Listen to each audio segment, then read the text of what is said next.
I'm doing this video because even though I will discuss a little bit more in the Iron Survivor Challenge in the news video tomorrow, I mean in an upcoming news video, I wanted to be able to cover the Iron Survivor Challenge participants individually, and I really can't do that in a news video, so I wanted to do it in its own video, giving the participants the proper amount of time to be able to be given the spotlight to break down the match. And my choices, because we're going to be breaking down the match a little bit further once we know all 5 participants, but also we are only about 2 weeks away from December the 10th and NXT Deadline. So the fact of the matter is, squeeze in as much as we can before the time is up, because the fact of the matter is, those guys that will be the final members of the Iron Survivor Challenge will, in fact, be factored in during the predictions, and not necessarily right away. Because the fact of the matter is, next Tuesday is, if memory serves correct, I believe next Tuesday is December, would it be December 5th? December 8th. No, December 6th, sorry. Next Tuesday is December the 6th. So, it would only be 4 days before NXT Deadline, so I wanted to get in my thoughts, partially because I think that the person that will win the Women's Iron Survivor Challenge will be is announced for the match already, and that is the perfect way to start, as Kiana James, Roxanne Perez, Cora Jade, Zoe Stark, and somebody yet to be determined will be the members of the Iron Survivor Challenge for the women.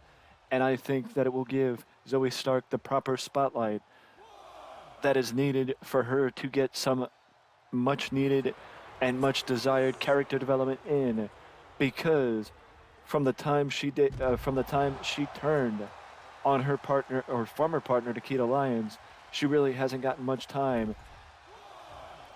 Even though I know that the character change just happened, still she hasn't gotten much time to explain or to show off her new in-ring style to the NXT faithful. So I think that would be a perfect opportunity for her to do so. And also, we get a little bit more from Cora Jade and Roxanne Perez. And what was a proper feud over the summer between 2 of the top upcoming prospects in WWE's developmental. So I'm very excited about that, and I have not seen much or nor do I know a lot about Kiana James. So I'm happy that somebody that may not be as accomplished as Roxanne, Cora Jade, or Zoe Stark is going to get the opportunity to be a part of that match on December the 10th. As I mentioned, though, my opinion could change between now and NXT Deadline, but the fact of the matter is, my thought is that Roxanne Perez will get her moment in the sun, because it is quite obvious, in my opinion, that WWE has everything in their mind to want to groom Roxanne Perez to be a future champion in not just NXT, but on the main roster as well. So either Roxanne Perez will be the one that defeats Mandy Rose, or Roxanne Perez will come up short in this match, but you gotta figure it will be a babyface. I don't know if Kiana James is a babyface, but you know Cora Jade and Zoe Stark are not. So I don't know if either one of those two will be the proper choice to fight Mandy Rose. So I'm going to go with my gut on this one and go with Roxanne Perez. Speaking of my gut, the men's side of the equation is a little bit interesting, because of how long. I mean, the fact of the matter is, both Mandy Rose and Braun Breaker have held the titles for an incredible length of time as far as WWE title reigns are concerned. And the fact of the matter is, both both Mandy and Braun Breaker have been incredible champions for NXT and have done a lot for the brand, bringing credibility and stability to the brand over the last year with them being champion. And I know Braun Breaker had that short stint without the belt. I know Braun Breaker had his short stint when Dolph Ziggler held the title, but it is unquestionable that Braun Breaker has been a credible world champion and somebody that has been able to carry the NXT brand on his back since the rebranding over a year ago. So that is chalking up to Braun Breaker, and a place for applause for Mr. Breaker for what he's been able to do, especially considering the fact that Braun Breaker has only been in wrestling for a very short period of time. I think maybe 2 or 3 years that he's been in the developmental. So I would once again applaud Braun Breaker for his opportunity, or for what he's been able to do in this short time that he's been in NXT. Speaking of people you want to applaud, Grayson Waller, Carmelo Hayes. The one thing that Molly Holly said, that all the panelists, Molly Holly, Alundra Blaze, Road Dogg, and Sean Waltman could agree on, or X-Pac could agree on, is that Carmelo Hayes has the look of a star. And I completely agree with that. He dresses and acts like a star and is, in fact, a star and will be a future champion on the main roster when that time comes. With or without his boy that goes along with him.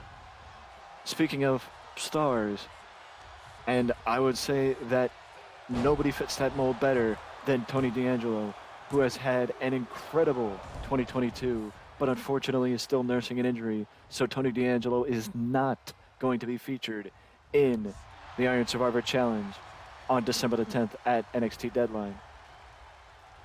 But who is alongside Grayson Waller and Carmelo Hayes is JD McDonough. And I know anybody that has watched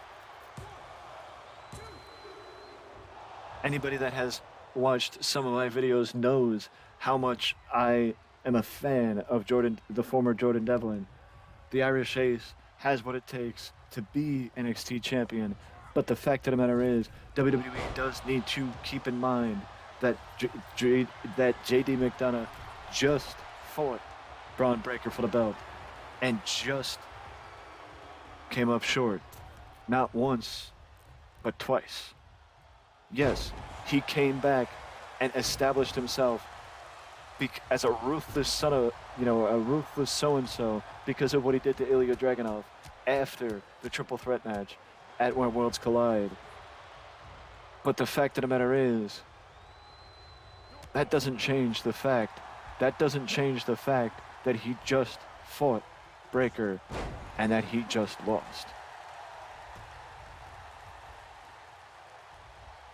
But what does point to what is interesting is the wild card.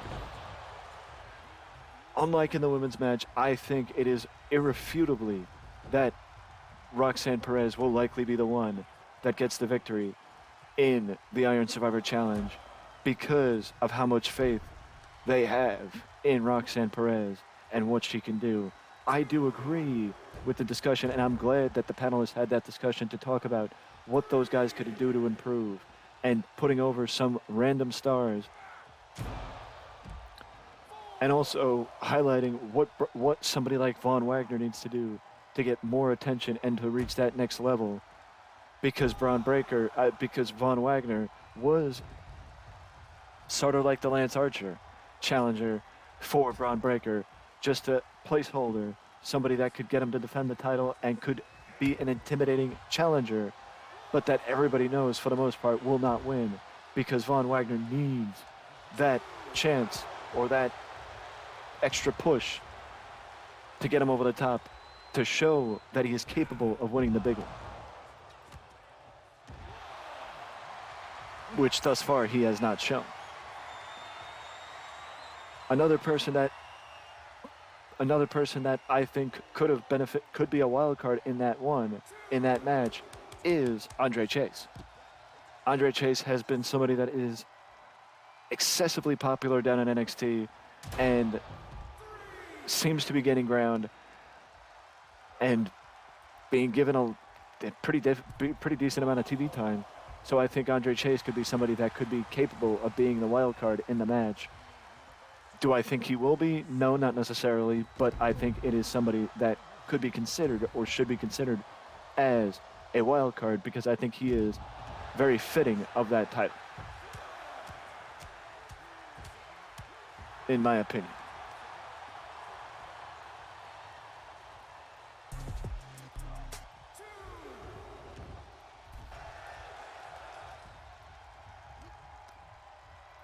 And of course, who could forget the Schism?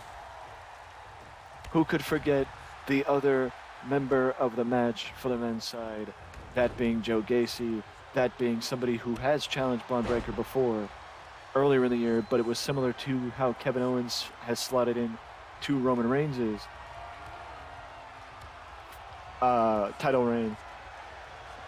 It's crazy to think that WWE has had so many people within the roster that has had lengthy, meaty title reigns. Roman, the Usos, Braun Breaker, Mandy Rose. So many people have had meaty title reigns within the main roster. It is insane, in my opinion, because it is something that you never saw back in the day in WWE, within the ranks of WWE. So it is incredible to think that is something that does happen now more often. And I do think that Joe Gacy fits more into the Kevin Owens role, that he had a title opportunity, but it was that long ago that people may not remember when Braun Breaker fought Joe Gacy, because it was also very early in the Schism, so people may not remember. You know, the fact of the matter is, Joe Gacy is somebody that is capable, but also I think it may be somebody that, unless you're going to have the match end in DQ, that you can't have Joe Gacy fight Braun Breaker because it is still very early in the formation of the Schism and the faction itself, that if you have Joe Gacy against Braun Breaker and you have Joe Gacy lose, Joe will lose much needed momentum. And he can't lose that momentum right now because it is something that he needs as he forms the Schism and they gain momentum. Maybe closer to Stand and Deliver next year, could Joe Gacy go for the world title again? Do I see Joe Gacy as somebody that could be a world champion? Absolutely. Absolutely I do. But I just don't see it right now because I think he needs the momentum, and in this type of match, it protects him and it gives him that much-needed ability to participate in a major match, but not take a loss and a nick to the momentum. The fact of the matter is, I think if I had to pick between who is featured in the match for the men's side, I could be wrong, but I think two guys that have never challenged Braun Breaker are Carmelo Hayes and Grayson Waller. So it is not that the women's match is more predictable. It is that I am basing it off of the fact that Mandy Rose is a heel, so a babyface should win the Iron Survivor Challenge. And to my knowledge, again, I don't know Kiana James, but I know for a fact that Roxanne Perez is a highly decorated member of the roster and a top prospect in NXT and more than capable of being the one that dethrones Mandy Rose. So I will go with Carmelo Hayes or Grayson Waller to be the one that dethrones Braun Breaker, because I think it is more than possible that the winners of the Iron Survivor Challenge, both winners, will dethrone the current champions. And that whenever it happens, that these two number one contenders challenge for the belts, which I think it is either a couple weeks from NXT Deadline or early 2023, that it will happen, that we will have two new NXT champions, and the two new champions will be the winners of the Iron Survivor Challenge. But these have been my thoughts on the Iron Survivor Challenge. What do you think about the new gimmick match set to take place at NXT Deadline on December the 10th? Who will be the number one contenders for the NXT Women's and NXT World Championship heading into 2023? And who do you think could be the one to dethrone Mandy Rose and Braun Breaker? Let me know down in the comment section below. And if you're enjoying this type of content and me spotlighting certain aspects of what is going on in the wrestling business right now, let me know by leaving a like and subscribing to the channel, because any and all interactions do help and are very much appreciated. With all that out of the way, do not forget to ding dang that notification bell to always know when a new video is up on the channel. It is right next to the subscription box, and it's the shape of a bell, so don't forget to hit that bell to always know when a new video is up on the channel. And with that being said, I will see you again soon.